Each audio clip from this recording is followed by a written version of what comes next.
O tema da nossa live de hoje vai ser 5 erros que todo investidor do mercado de ações deve evitar para não cair em nenhuma armadilha do mercado financeiro, mas também para aproveitar as grandes oportunidades que existem, de rentabilidade na Bolsa de Valores. Hoje a gente vai ter um foco aqui muito grande no mercado de ações. São erros que são básicos, que eu já vi várias pessoas, independentemente do nível de renda ou independentemente do nível de escolaridade, acabam caindo. E além dos 5 erros que eu vou falar para vocês, eu deixei um sexto, que é bem interessante para o final, que é um que eu considero que é uma regra mágica para você evitar cair em pirâmides financeiras. Porque hoje a gente vê muita coisa na internet, quando a gente abre um site, vamos fazer um investimento, aparecem os primeiros anúncios, o pessoal que paga mais caro, e geralmente aqueles anúncios, muitas vezes, não todos, mas muitas vezes estão ligados a investimentos que são mais ciladas, é mais um atalho para você perder dinheiro do que um atalho para ganhar dinheiro. Então é esses erros que a gente vai evitar hoje aqui, tá? Bom, qual que é o primeiro erro aqui,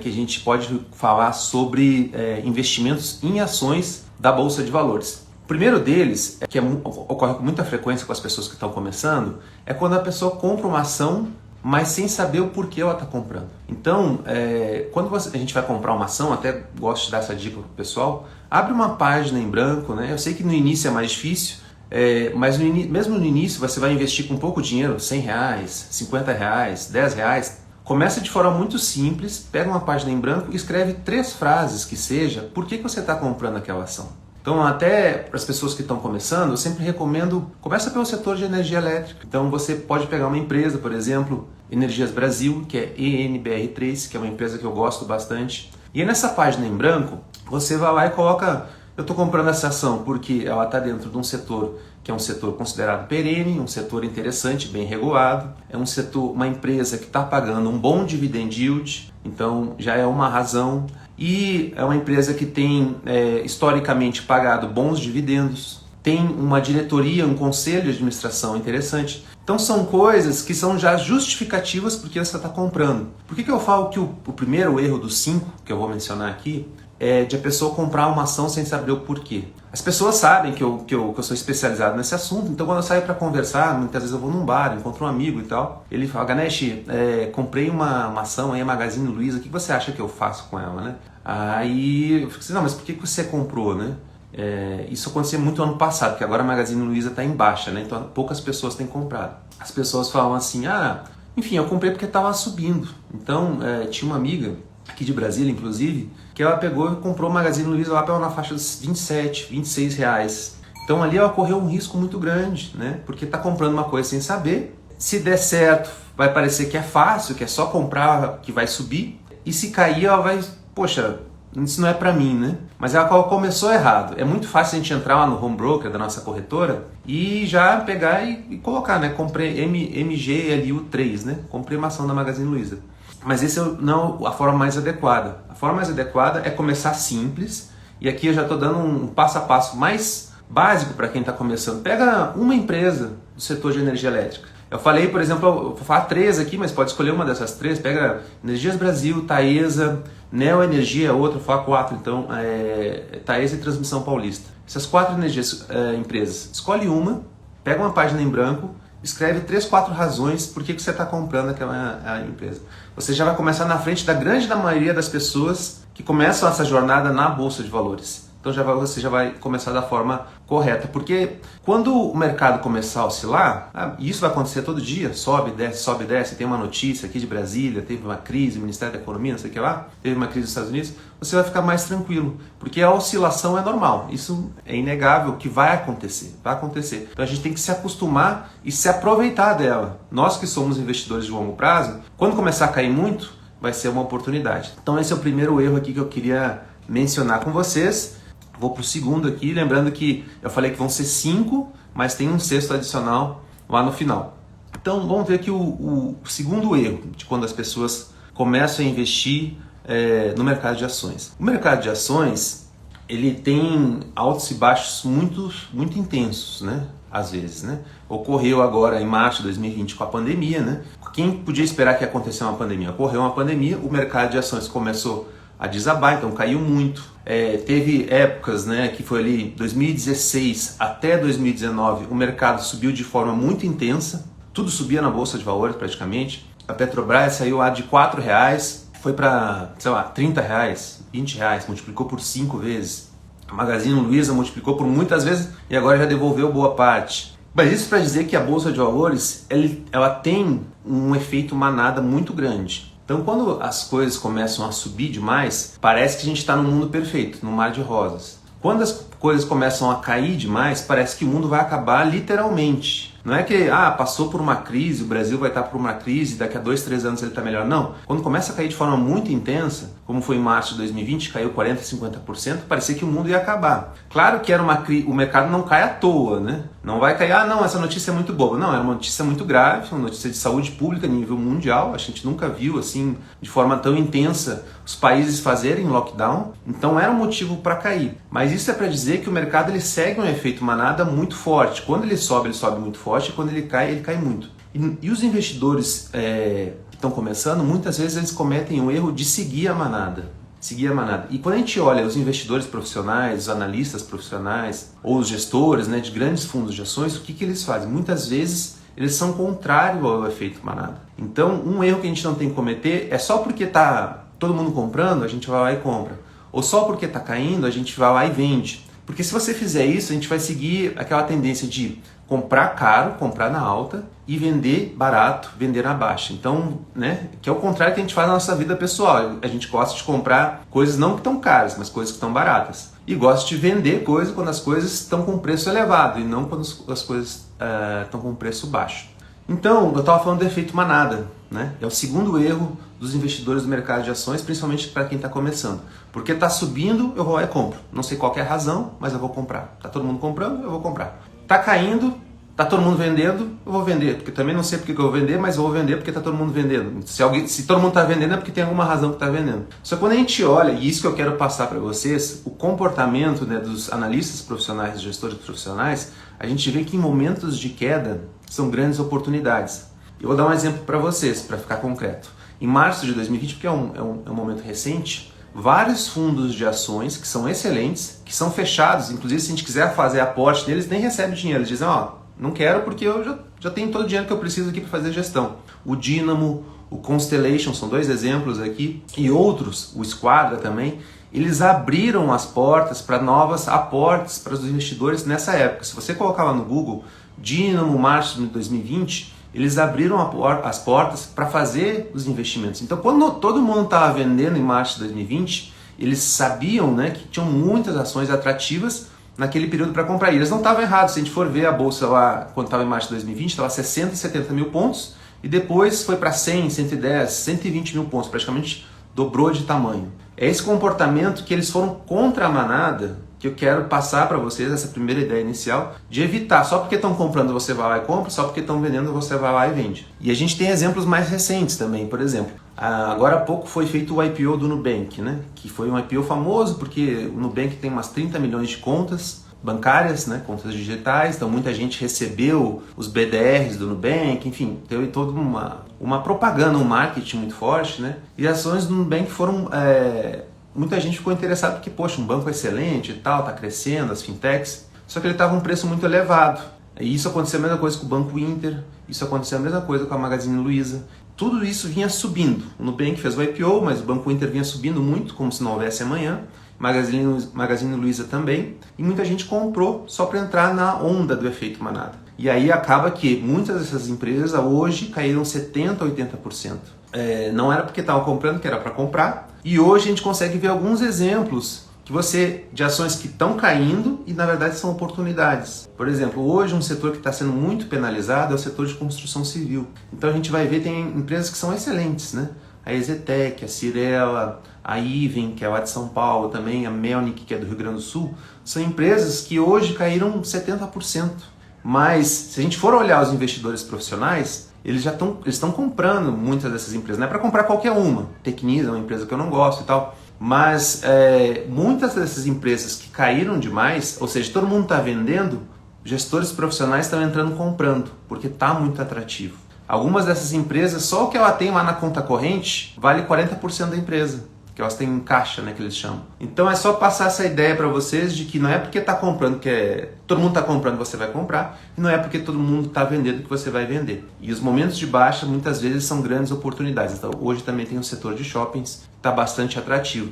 Tanto que existem duas frases muito famosas do maior investidor do mundo, ou um dos maiores com certeza, do Warren Buffett, que ele fala: compre ao som dos canhões e venda ao som dos violinos. É uma frase um pouco batida, mas ela fala muita coisa. Ao som dos canhões significa, parece que está tendo uma guerra mundial, está tendo uma pandemia de nível mundial e aí as bolsas de valores caem muito. Então compre ao som dos canhões e venda ao som dos violinos. Parece que é aquela festa que o mundo vai ser perfeito e aí o mercado exagera demais na alta, é o momento de você ficar um pouco mais cauteloso. Está tudo mais caro e tal. Que foi o caso, por exemplo, muito conhecido, né, em nível mundial, que é o caso da bolha.com nos Estados Unidos, no final dos anos 2000, e também outros momentos, né? Agora a gente está mencionando algumas ações que, se não era bolha aquilo dali, tinha, não sei o que é, né? Porque a Magazine Luiza ser negociada 400 vezes o lucro que ela gera, ou seja, se ela manter o lucro constante, ela vai demorar 400 anos para devolver o lucro,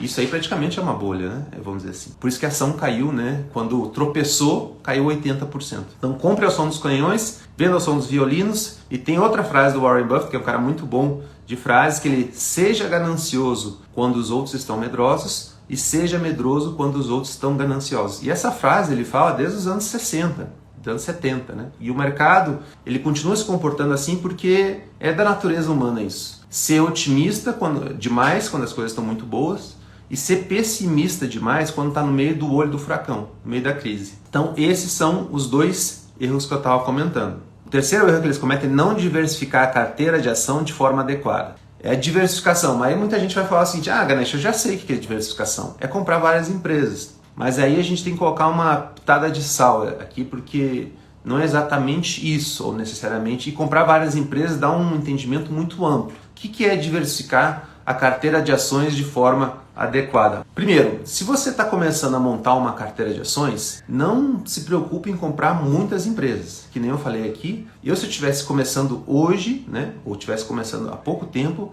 eu compraria 4 ou 5 empresas, no máximo. Começaria com pouco dinheiro, porque você vai ver a sua carteira oscilar e se você não estiver acostumado, que é natural oscilar, isso vai te causar uma certa apreensão. Então comece com pouco dinheiro e com poucas ações. Isso você já consegue fazer uma diversificação. Como é que você faz uma diversificação? Eu pegaria e compraria 5 empresas de setores diferentes. Então pegaria uma do setor elétrico, uma do setor de saneamento, uma do setor de construção civil, que hoje está interessante, uma do setor de seguros e uma do setor financeiro. Olha só, você já tem uma grande diversificação setorial aí, então você já começa com o pé direito. Isso para uma carteira inicial. Agora a pessoa que já está montando uma carteira mais madura de ações, aí você já pode mirar cerca de 15 a 20 empresas. Esse número já é interessante. Você começa a diversificar e aí consegue ter, pode ser 2 ou 3 empresas do mesmo setor. Eu acho que vale muito a pena, eu bato aqui na tecla do setor de energia elétrica, você pode ter 2 ou 3 empresas. Você pode ter também uma concentração assim, de 15 a 20. Por isso que é uma diversificação concentrada. Ganesh, agora minha carteira já está bastante madura, minha carteira de ações. O que eu vou fazer? Vou comprar mais de 20 ações? A minha sugestão é que você não faça isso. E não só porque eu estou falando, porque eu também não faço, mas porque eu sei que investidores profissionais eles não fazem isso. Eles não têm 40, 50 ações na carteira, né? E muitas vezes a gente vê na internet que é interessante a gente ter 50 ações na carteira. E aí tem 2 razões principais para você não diversificar demais a sua carteira de investimento nesse nível, né, de pulverização. Primeiro, a sua ideia número 50 de investimento vai ser bem pior do que a sua ideia número 15. Número 20. Então você tem que fazer um ranking, né? Essas aqui são as principais ideias de investimentos. Então quando chegar no número 50, aqui eu estou exagerando, mas eu sei que tem pessoas que fazem isso. Número 50. Primeiro, essa ideia número 50 não é tão boa quanto a ideia número 15. Segundo, provavelmente as pessoas que fizerem isso, elas não vão saber falar 2 frases sobre as 50 empresas que tem na carteira. Provavelmente não vão nem lembrar de quais são as 50. Imagina uma pessoa que tem 50 filhos. Não, claro, ninguém tem 50 filhos, mas vamos supor uma pessoa que tem 30 filhos. Provavelmente ela não vai saber nem o nome dos 30 filhos que tem. Isso que são filhos dela, ainda mais de ações. Então, diversificação é isso. É uma carteira inicial até 5 empresas, Uma carteira mais madura, um número entre 15 e 20. Ah, Ganesh, mas eu quero colocar 21. Tá, beleza. Tá no número aproximado. Tá ok. Mas não façam essa diversificação exagerada, pessoal. Sabe por quê? Quando vocês fazem isso, vocês já não têm o benefício da diversificação. Porque a diversificação seja para você ter uma carteira mais estável e rentável. Passou de 20 ações, você já não vai ter esse benefício. E a segunda razão além de você não ter mais benefício nenhum, 50 empresas não faz sentido, você não vai saber nem quais são essas 50 empresas. A empresa número 50 não vai ser uma tese de investimento tão boa quanto a número 20. E também, o mais importante, investidores profissionais não fazem isso. Então a gente tem que seguir as melhores práticas, a gente não precisa criar estratégias da nossa cabeça, né? Vou criar aqui, vou sentar eu, Ganesh, né? Criar uma estratégia do zero. Não, eu me espelho nos melhores investidores, condenso isso tudo e utilizo. E a terceira razão de você não ter uma diversificação, uma pulverização dessa, é porque se for para fazer isso, você compra ações por meio de ETFs, que são fundos de índice. Eu não sei se todo mundo conhece, mas ETF é um fundo de índice, é um fundo de investimento que compra ações seguindo o índice. Então tem ETFs que seguem o Ibovespa. Então você pode comprar um ETF e nem se preocupar, eu vou comprar o ETF, só não preciso ficar escolhendo ações, compra o ETF e segue. Eu acho que se vai chegar nesse nível, né, compra ETF e não precisa pulverizar tanto. E ETF, pois, é uma excelente forma de você investir em ações no exterior. Inclusive é uma forma que eu invisto muito nos Estados Unidos. Porque eu não moro nos Estados Unidos, eu moro no Brasil, em Brasília, então tenho mais dificuldade de acompanhar as empresas lá do que eu acompanho aqui. O meu foco também é no Brasil, mas eu gosto de ter uma carteira no exterior, então eu invisto nos Estados Unidos através de ETFs. Mas aqui eu já estou fugindo um pouco. O terceiro erro é não diversificar de forma adequada. Então eu dei esses exemplos aqui. Então mencionei 3 erros que a gente não deve cometer. O primeiro deles é não comprar uma ação sem saber por que está comprando. O segundo deles é não seguir a manada. E o terceiro deles é diversificar a sua carteira de ações de forma adequada. Qual que é o quarto erro que as pessoas cometem e de forma muito comum? É pensar que investimento em ação é uma aposta. Então as pessoas veem, por exemplo, as ações de Oi BR, da Oi Telefônica. Tá lá R$1, todo mundo diz que vai dobrar de valor e tal, você vai lá e compra, não sabe porque está comprando, tem muita gente que está falando que é para comprar, você vai lá e compra, isso acaba sendo uma aposta, não é um investimento. Se a gente for pensar como as grandes famílias, né, ou grandes investidores, a família, por exemplo, no Brasil, né, algumas famílias que já fazem isso, empresárias, né, família Grendene, a família Gereissati, a família Melnick, né, algumas aqui que eu estou lembrando de cabeça, o pessoal da Cirela lá também, né, que são grandes famílias empresariais, eles não fazem, eles não pensam que é uma aposta em investimento em ações. Na verdade, você está comprando um negócio, uma participação. É que nem se eu comprasse uma participação num restaurante que tem aqui, numa franquia que eu estou abrindo. Só que eu considero que é muito mais interessante, né? Não é que é muito mais interessante, mas é que é muito interessante você fazer esse tipo de investimento por ações. Por que é interessante fazer por meio de ações? Porque quando as empresas entram na Bolsa de Valores, elas são líderes setoriais, então você está investindo em empresas líderes, só que além de todas que tem lá, você vai fazer um filtro também. Então das melhores você vai pegar as melhores que estão sendo negociadas a bons preços e você vai ser um empresário que está participando de outras empresas de vários setores. Então, se eu quisesse pessoalmente abrir um posto de gasolina, eu considero, né, que na minha vida pessoal seria mais arriscado de que eu ter uma carteira que é pulverizada, né, diversificada em 5, 6, 10 empresas que são líderes no Brasil. Então por isso que é tão interessante. Mas o erro das pessoas é muitas vezes fazendo isso pensando que é uma aposta. Ah, vou comprar a Magazine Luiza porque eu acho que vai dobrar de valor. E aí olha só para o papel, né, para o código que está lá, OIBR3, MGLU4, então o 3, enfim. É o erro que as pessoas cometem. A gente tem que pensar muito, não que as ações são um papel, né? Mas elas são empresas reais, que têm prédio, pessoas trabalhando lá, e você está se associando a essas oportunidades, né, esses projetos empresariais, que eu acho que é um privilégio para a gente como investidor. Você, poxa, tem um projeto tão legal, por exemplo, a Iven lá de São Paulo, fala um pouco de construção civil. Poxa, o que o pessoal conhece de construção civil Não é para pouco, é para poucos mesmo, né? Eles têm um mercado ali concentrado em São Paulo, sabem, né, todo o processo de construção de prédios, né, de média e alta renda, tem um histórico muito grande. O pessoal que está no controle da empresa hoje é a família Melnick, né? É o Leandro Melnick, que é o CEO da Even. O Leandro Melnick tem uma família de engenheiros que estão lá, família de arquitetos, ele nasceu dentro de uma obra praticamente. E eu, por exemplo, quando escutei uma entrevista do Leandro Melnick, que é o CEO da Even, eu falei, cara, um dia eu quero ser sócio desse cara. Esse cara entende muito de construção civil. E eu, por exemplo, estou vendo que é uma oportunidade hoje pelas quedas que teve essa empresa, a Even 3, né? Então a gente tem que pensar sempre no mercado de ações, que não é um código, né, quando a gente está comprando uma ação, não é a BCD3, mas é uma empresa real. E fazer aquele exercício inicial que eu mencionei lá no início da nossa live aqui. Quando a gente for comprar uma ação, faz esse exercício, por mais que esteja no início, peguei uma empresa do setor elétrico, escreve algumas frases. Por que você está comprando aquela ação? Estou comprando porque está com dividend yield de 7, paga dividend yield bons nos últimos 10 anos, está num setor que é bem regulado, setor de transmissão de energia. E isso já vai ajudar bastante. Então, quando a gente pensa que as ações são uma aposta num papel, se der certo, tem dois problemas aí. Porque pode dar certo. Vamos supor assim, mais por sorte, né? Você comprar uma ação da Oi, que eu não recomendo, inclusive, que compre.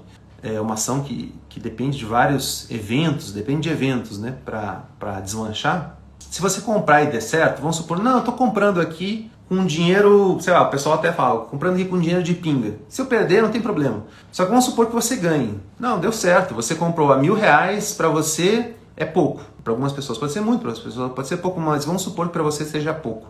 R$1.000, R$5.000, R$10.000. Se você ganhar, tem um problema aí, porque você ganhou da forma errada. E aí provavelmente você, como qualquer jogo, né, a gente aumenta a aposta. Não, eu ganhei e tal, deu certo. Então agora eu posso até colocar um pouco mais. Eu ganhei, foi de 10, foi para 20 mil, então agora eu vou dobrar, vou colocar na próxima, vou colocar 20 mil. Então você já começa da forma errada. E se der errado, né, se não der certo, você vai estar perdendo o dinheiro. Então por isso que a gente tem que pensar sempre que é um projeto empresarial. É um projeto empresarial que está sendo negociado na Bolsa de Valores, né? Então vamos para o quinto aqui, que eu acho que é o coração do mercado de ações também. Um erro que as pessoas cometem é não saber a diferença entre preço e valor. Então o que eu quero dizer com isso? Quando a gente olha para a Bolsa de Valores, todos aqueles códigos que estão lá piscando em verde e em vermelho, eles são o preço das ações. O valor daquilo dali, que é diferente do preço da ação, é outra coisa. O que é o valor? O valor é o valor justo. O preço ele oscila demais. Quando o mercado está otimista, está negociando a preços extremamente elevados. Quando o mercado está pessimista, está negociando a preços extremamente baixos. Esse farol de diferença entre o preço e o valor é que vai dar segurança para a gente comprar e vender ações. Então pensa o seguinte, aquele preço que fica piscando lá no nosso home broker, vamos dizer assim, o Benjamin Graham, né, que é um dos maiores investidores da história do mundo, né? Ele chama aquele movimento de preço piscando toda hora lá, que as pessoas num frenesi gritando e tal, eles chamam esse personagem de Senhor Mercado. O que ele quer dizer com isso? O Senhor Mercado é um personagem que ele fica batendo na porta das pessoas ou piscando no celular no dia de hoje, dizendo, Magazine Luiza, hoje eu compro e vendo por R$28, você quer? Não é porque tem um cara, né, que é chamado Senhor Mercado, que é conhecido por ser um cara meio maníaco, depressivo. Quando está triste, o mundo vai acabar, ele está depressivo e tal. E quando ele está feliz, ele está eufórico demais. Não é porque ele está batendo na sua porta toda hora que você tem que fazer alguma ação. O que vai ajudar você a ficar tranquilo desse cara que é maníaco depressivo, que é chamado de Senhor Mercado, batendo na sua porta, é você saber justamente a diferença entre preço e valor. Aí eu vou dar um exemplo da vida real que vai explicitar um pouco mais o que eu quero dizer que é preço ou valor, né? Preço você sabe, é o que está piscando lá no home broker. Vamos supor que você queira comprar um iPhone. Qual que é o valor de um iPhone hoje? Hoje eu nem sei qual que é o último modelo, acho que é o 12, né? Se eu não me engano. Bom, o iPhone é cotado no mercado. Se eu quiser comprar na Magazine Luiza, quiser comprar no Mercado Livre, tem lá um preço. Então eu simplesmente olho para um igual que está sendo vendido no mercado e vou ter uma ideia do valor justo. Essa é uma forma de você identificar o valor justo. Inclusive é uma regra contábil, né? É o CPC 46, mas eu não quero entrar nessas tecnicalidades da contabilidade. Mas uma forma de você identificar o valor justo de alguma coisa é olhar para o mercado e saber qual que é o preço que está sendo negociado. E isso dá uma ideia do valor justo. Então, uma ideia de um iPhone é justamente isso. Eu sei quanto mais ou menos está sendo negociado um iPhone 12. Se alguém quiser me vender por 20 mil reais, eu não vou comprar, porque está acima do preço que é negociado no mercado. Agora, se alguém quiser me vender um iPhone 12 por 5 mil reais, quem que não vai comprar aqui, pessoal? Todo mundo vai comprar, né? Vai ser um baita desconto. Então, essa é uma forma de você identificar o valor justo de um ativo, de qualquer coisa. Você olha para o mercado, vê como que as pessoas estão negociando. A segunda forma de você identificar o valor justo de alguma coisa, quando não existe uma coisa igual, apareceu um celular para me venderem aqui, mas não é igual a um iPhone. Ele tem um preço, ele tem funções parecidas com um iPhone 12, mas não é um iPhone 12. Então, às vezes tem ativos ou bens que não tem igual no mercado. Como é que você faz para identificar o valor justo disso? Você olha para os semelhantes. Então, apareceu um celular aqui, né, e estão me vendendo que não é um iPhone 12, mas tem as funções muito parecidas. Bom, não tem no mercado para vender, mas eu posso olhar para um iPhone 12 e isso vai te dar uma ancoragem de valor. Isso que é importante, diferença entre preço e valor. Então, esse mesmo smartphone que estão me vendendo, se me venderem por 5 mil reais, no mesmo exemplo, né? Um exemplo, e eu comparo com o iPhone 12 que custa, não sei, acho que custa 10 mil reais, não sei, tá barato. Agora, se esse mesmo celular de uma marca X, que é parecido com o iPhone 12, quiser me vender por 20 mil reais, eu não vou comprar, porque tem um outro similar no mercado com um valor menor. Isso para dizer que a gente pode fazer isso com ações. E agora eu vou chegar no terceiro exemplo aqui, como é que a gente identifica o valor justo de alguma coisa. Vamos supor que não tenha similar e não tenha igual. O primeiro exemplo que eu dei é ter igual e o segundo exemplo é ter um similar. Se não tem igual e não tem similar, a regra contábil, mas isso serve para a vida, para identificar o valor justo de alguma coisa, é se essa coisa consegue produzir lucros futuros, eu consigo pegar esses lucros futuros, trazer a valor presente e tenho uma ideia de valor justo. E uma empresa na Bolsa de Valores é a mesma coisa.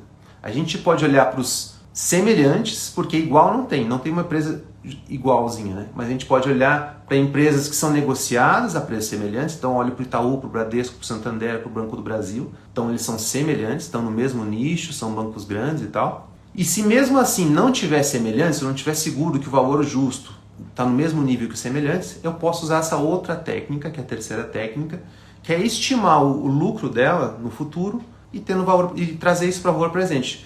Parece uma coisa mais abstrata que eu estou falando, mas é o seguinte, vamos supor que eu tenho uma maquininha de dinheiro, comprei aqui, né? Claro que não pode nem ter máquina de dinheiro, a única instituição que pode imprimir dinheiro é o Banco Central, mas é só para dar um exemplo para vocês aqui. Eu tenho uma maquininha de dinheiro que em 2 anos ela vai imprimir 50 mil reais este ano e 50 mil reais ano que vem, total de 100 mil reais. Se alguém quiser me vender essa maquininha por 150 mil reais, eu não vou comprar, porque se ela vai me imprimir 100 mil reais, por que eu vou comprar e pagar 150 mil reais? A gente não paga, está um preço caro. Agora, se quiserem me vender essa máquina por 50 mil reais, poxa, 50 mil reais, em 2 anos ela vai me pagar 100, poxa, vale a pena. Então, com as empresas na Bolsa de Valores é a mesma coisa. A lógica é a mesma. Então, essa é a ideia, as pessoas que têm que ter uma ancoragem da diferença entre preço e valor. O preço, o senhor mercado doidão, aquele que é maníaco depressivo, ele vai vir toda hora na nossa porta batendo, né? Tá piscando aqui em vermelho, 10% a menos. Tá piscando em verde, 10% a mais. Mas você não precisa tomar uma decisão só porque esse cara é meio doidão. Você pega e fica na sua. E se tiver uma diferença entre preço e valor, né? Se o preço estiver muito abaixo do valor, você compra. Se o preço estiver muito acima do valor, talvez seja uma oportunidade de vender. Resumindo aqui um pouco os 5 erros que eu queria mencionar para vocês que os investidores iniciantes cometem quando começam no mercado de ações. Se você não cometer esses erros, você já vai estar na frente da grande maioria. Eu nem mencionei aqui a ideia de trade, tá? Não façam trade, pessoal. Não façam trade. Não é porque eu não gosto de trade, é porque no fim das contas não funciona. Existem muitos estudos que mostram isso. Se vocês quiserem ler também, né, tem um livro muito interessante, que é o livro Fora da Curva, organizado pelo Florian Bartonek. Nesse livro, ele pega em entrevista os melhores gestores de renda variável no Brasil. E você não vê os gestores de renda variável no Brasil, você pode ler, acho que cada capítulo é um gestor, né, nesse livro. você não vê eles fazendo trade. Ele não vê eles fazendo isso. Então, não faça isso. Eu nem mencionei esse erro, mas eu já estou supondo que vocês não vão mexer com isso. Porque eu falei, não é um atalho para ganhar dinheiro, é um atalho para perder dinheiro. Então, os 5 erros que eu mencionei aqui é comprar uma ação sem saber o porquê. Então, a gente não deve cometer esse erro. O segundo erro é seguir o efeito manada na Bolsa de Valores. O terceiro é não diversificar de forma adequada. O quarto é pensar que as ações são apostas. E o quinto é não saber a diferença entre preço e valor de uma ação. E aqui vai estar a chave. Quando você encontrar uma ação que está sendo negociada abaixo do seu valor, isso vai dar a margem de segurança que os investidores mencionam, vai ser uma boa oportunidade de comprar. E hoje existem boas empresas que estão muito atrativas sendo negociadas abaixo do valor intrínseco, o valor justo delas. E o sexto erro que eu queria mencionar para vocês aqui, esse é mais relacionado para vocês não caírem em pirâmides financeiras, né? A gente vê muita coisa sendo anunciada na internet, né? Bitcoin, criptomoedas e tal, e outros tipos de investimento.